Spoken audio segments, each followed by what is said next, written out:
Guys, welcome to my channel holy sin and picks. It's me Shin. আশা করছি তোমরা সবাই ভালো আছো। আলহামদুলিল্লাহ, আমিও ভালো আছি। আমি দেখেছি তোমাদের অনেকের আমার এই স্টোরিটা অনেক ভালো লেগেছে, তো অনেকে আবার আমার এই ছোট্ট ফ্যামিলিতে যোগ দিয়েছে। অনেক অনেক ধন্যবাদ তোমাদেরকে জানাই, আর আমার এই ছোট্ট শিন ফ্যামিলিতে স্বাগত জানাই। ওকে, তো চলো বেশি কথা না বাড়িয়ে গল্পের দিকে পারাকি। Let's go. সন্দেহ যখন হয়েছে, পরীক্ষা তো আমি অবশ্যই নেব। Get ready for that. তারপর জিমিনও তার বাড়ি চলে যায়। কি রে, বাড়ি আসতে তো রাত হলো কেন তোর? আর বলো না আম্মু, ওই যে শিয়াও আমাকে তার সাথে নিয়ে গিয়েছিল শপিং করতে। ও, তা তুই কিছু কিনলি না বুঝি? একটা জায়গায় যাবি, তোর জন্য তো কিছু কিনতে পারতিস নাকি? আম্মু, অলরেডি আমার অনেক ড্রেস আছে, আর এত ড্রেস নিয়ে আমি কি করব? এতক্ষণ জিমিনের বাবা জেহাব সোফার উপরে বসে চোখে চশমা দিয়ে একটা বই পড়ছিল। জিমিনের কথা শুনে তার দিকে তাকিয়ে চশমাটা একটু ঠিক করে। আরে জিমিন মা, তোমার আম্মু তো ঠিকই বলেছে, ড্রেস যদি না কিনতে তাহলে কিছু সাজাগোজার জিনিস তো কিনতে পারতে। না আব্বু, তাছাড়া তুমি তো জানো সাজাগোজা আমি একদমই পছন্দ করি না। জেহাব জিমিনের কথা শুনে একটু মুচকি হাসি দিয়ে আবার বই পড়তে শুরু করে। আচ্ছা ঠিক আছে, তুই উপরে যা, ফ্রেশ হয়ে আয়, আমি ভাত বাড়ছি, খাবি আয়। হ্যাঁ, এক্ষুনি যাচ্ছি। খাওয়া দাওয়া শেষ করে আমি ব্যাগ গোছাচ্ছি, আর ভাবছি সুগার যদি ইয়ঙ্গি হয় তাহলে আমার সামনে আসছে না কেন, আর ও আমার এত সাহায্য কেন করছে। প্রথম যেদিন ওর সাথে দেখা হয়েছিল তখন জিনদের দেখে অনেক অদ্ভুত ব্যবহার করছিলাম। অন্য কেউ হলে আমাকে অনেক প্রশ্ন করতো, কিন্তু সুগার সেদিন অনেক স্বাভাবিক ছিল, আর দুজনে আমার জীবনে একদিনই এন্ট্রি নিয়েছিল। সন্দেহ তো সুগার উপর পাকাপাকি ভাবে হচ্ছে। আর এটাও তো হতে পারে আমি ভুল ভাবছি। না না না না, এটা ঠিকও তো হতে পারে। একটা কিছু তো করতে হবে, কিন্তু কি? না না না, জিমিন ঠিক।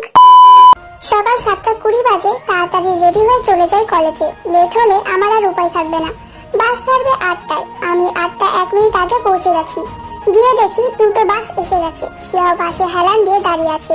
আমি সেখানে যেতেই সুন্দর করে একটা হাসি দিল। আমার আর বুঝতে বাকি নেই যে ও রেগে বম হয়ে আছে। আর কি করার, আমিও একটা সুন্দর হাসি দিয়ে বললাম, 8টা বাজার আগেই আমি পৌঁছে গেছি। আরে এত তাড়াতাড়ি আসলেন যে? বেশি না, আর একটু পরে আসতে পারতেন, তাহলে এখানে আমরা ছাড়া আর কেউ থাকতো না। আমি তো ঠিক সময় এসেছি। কুত্তা কোথাকার, স্যার বলেছিলেন 7টায় আসতে, 8টায় বাস ছাড়বে, আর দেখো মহারানী 8টা বাজে এসেছে। ওকে বাবা, সরি। এবার চল বাসে উঠি। কিন্তু ইভো আর লিনো কোথায়? বাসের ভিতরে। আর তোর জন্য না, আমাদের 4 জনের সাথে আরো 3 জন সিনিয়র যাবে, বুঝলি? কেন? কারণ আমাদের বাসে আর জায়গা নেই, তাই এই বাসে আমাদেরকে ওই সিনিয়রদের সাথে যেতে হবে। জিমিন বাসে উঠতেই দেখে ইভো আর লিনো অ্যাংরি লুক নিয়ে তাকিয়ে আছে তার দিকে। জিমিন ওদের দিকে একটা নার্ভাস হাসি দিয়ে অন্য দিকে তাকায়। তারপর সেও তাড়াতাড়ি গিয়ে ইভোর পাশে বসে পড়ে। এই বাসে 3 জন করে একসাথে বসতে পারে। জানালার সাইডে বসেছে লিনো, আমি তার পাশে মাঝখানে সিটে বসে পড়লাম। হঠাৎই খেয়াল করলাম সুগা আমার পাশে বসে আমার দিকে তাকিয়ে আছে। আমি একটা ভ্রু উঁচু করে সুগার দিকে তাকাই। আমার তাকানো দেখে সুগা তাড়াতাড়ি অন্য দিকে মুখ ঘুরিয়ে নেয়। তার মে কুছ তো কালা হে। তারপর বাস ছাড়ে। পাউরুটি, কলা আর সিদ্ধ ডিম খেতে দেয় আমাদের। আমি পাশে কিছু খেতে পারি না, তাই ইভো আর লিনোকে দিয়ে দিলাম। প্রতিদিন আমি কথা না বললেও সুগা জোর করে কথা বলতো আমার সাথে। এখন দুজনে পাশাপাশি বসে আছি, অথচ একটা কথাও না। না না, ব্যাপারটা সন্দেহজনক লাগছে। লিনো তো আমার পাশে নন স্টপ বকে যাচ্ছে। এত কথা কোথা থেকে পাই কে জানে। আমি শুধু হ্যাঁ নাতে উত্তর দিচ্ছি। কিছুক্ষণ পর আমি জিজ্ঞাসা করলাম, কি ব্যাপার, কোনো কথা বলছো না যে? কেন, মিস করছিলে নাকি? মিস কেন করব? হঠাৎ কথা বলা বন্ধ করে দিলে তাই বললাম।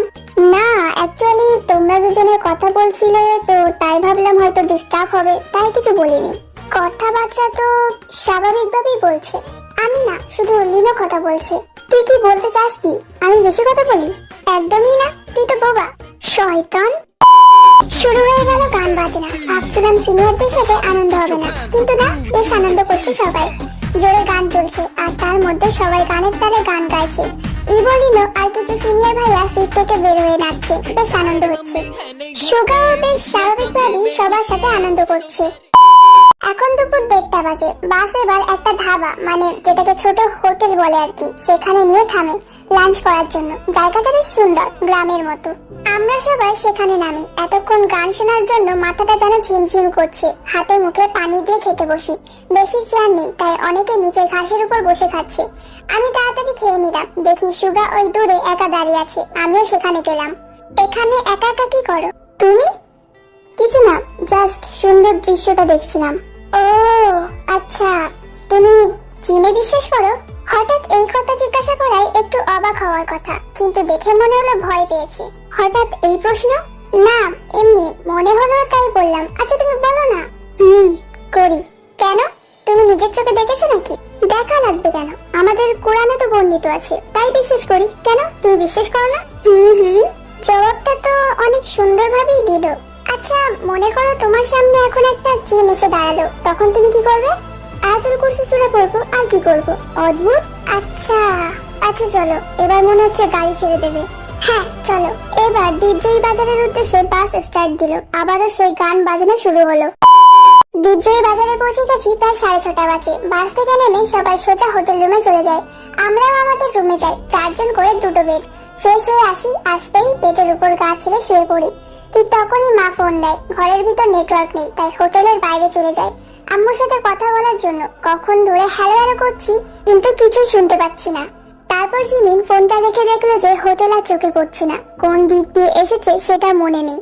জিমিন তারপর লক্ষ্য করে যে পাশে একটা দোকান আছে। তারপর সেখানে গিয়ে জিজ্ঞাসা করে।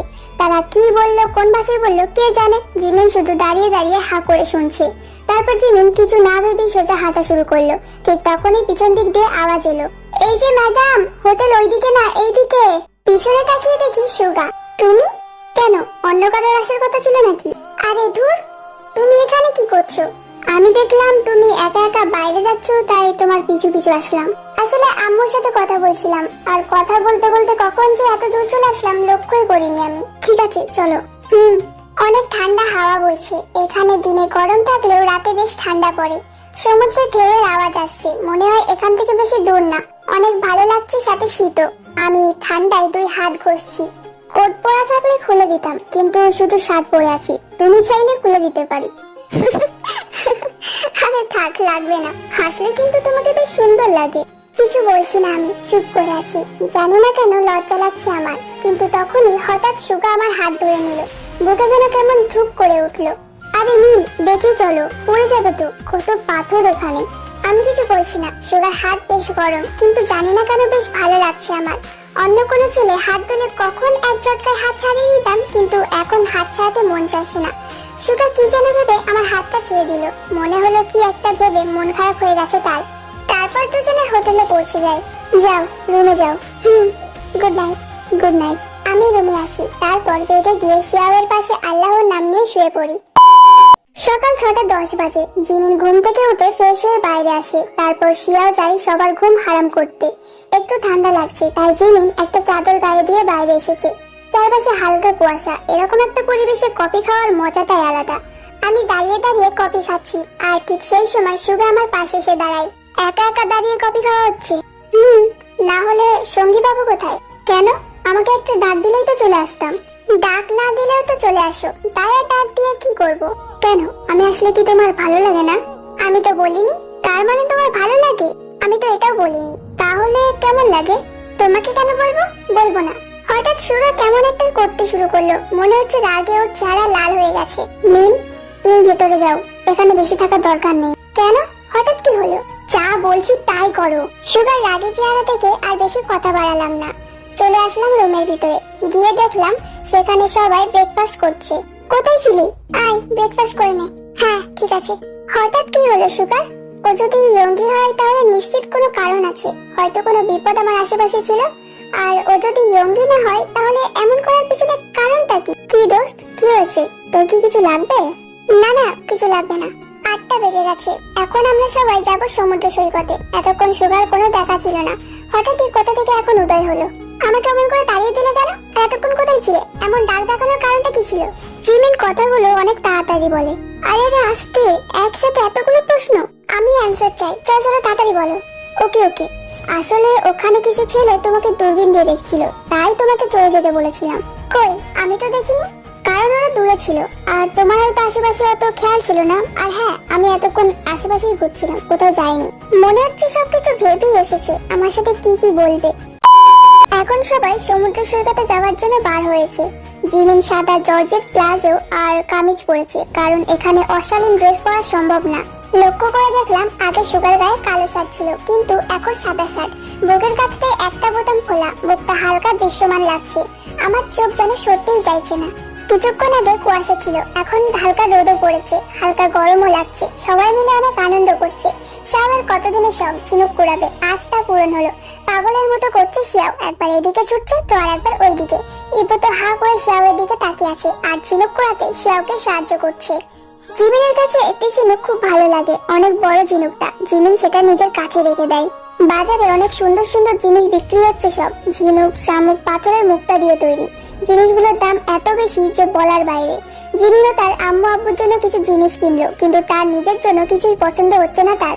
অনেকক্ষণ পর জিমিনের চোখ গেল একটি পায়েলের দিকে। পায়েলটা খুব সুন্দর, কিন্তু সেটা অন্য একজন কিনে ফেলেছে। ওরকম পায়েল আর একটাও নেই।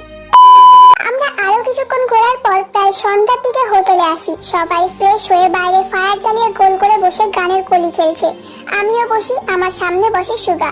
সবাই এক এক করে গান গাইছে। সুগার পালা আসে, আমার দিকে তাকিয়ে গান শুরু করলো। इश्क भी तू है, प्यार भी तू है, तू ही मेरी मोहब्बत है।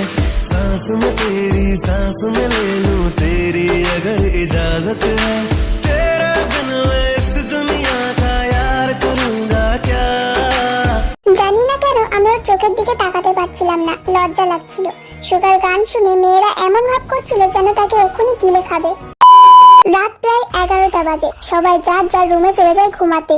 তারপর জিমিনও তার রুমে গিয়ে ঘুমিয়ে পড়ে। হঠাৎ কেউ যেন জিমিনের নাম ধরে ডাকছে। জিমিন কোনো মতে চোখটা খোলে, উঠে দেখে কেউ নেই, কিন্তু আওয়াজ আসছে।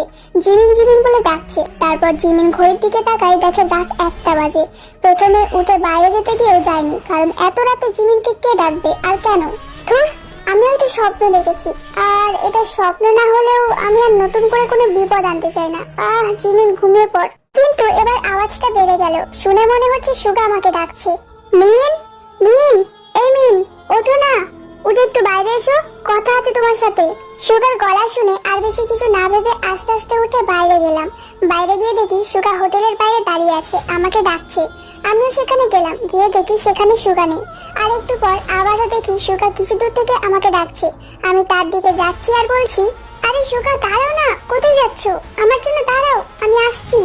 এমন করতে করতে অনেক দূর চলে এসেছি। কখন যে সমুদ্রের কাছে চলে এসেছি বুঝতেই পারিনি।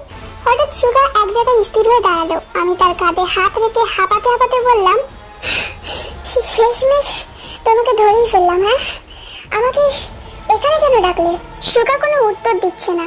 আরে, কিছু বলছে না কেন? ব্যাপারটা একটু অদ্ভুত লাগলো, তাই আমি তার সামনে গেলাম। সুগা আমার দিকে যেন কেমন করে তাকিয়ে আছে। নীল চোখ জোড়া লাল হয়ে গেল। অদ্ভুত ভাবে ঠোঁট বাঁকিয়ে হাসছে আমার দিকে ফিরে। আমি তাকে একটু ঝাঁকিয়ে ডাকতে লাগলাম, সুগা, এই সুগা, কি হলো? কিন্তু কোনো জবাব নেই। এবার আমার একটু ভয় করছে। আমি পিছিয়ে গেলাম।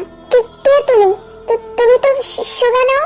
চারপাশ থেকে যেন কেমন ভয়ঙ্কর আওয়াজ আসছে। একটু পর দেখলাম আমাকে কারা যেন গোল করে ঘিরে রেখেছে। সামনে তাকিয়ে দেখি সুগা নেই।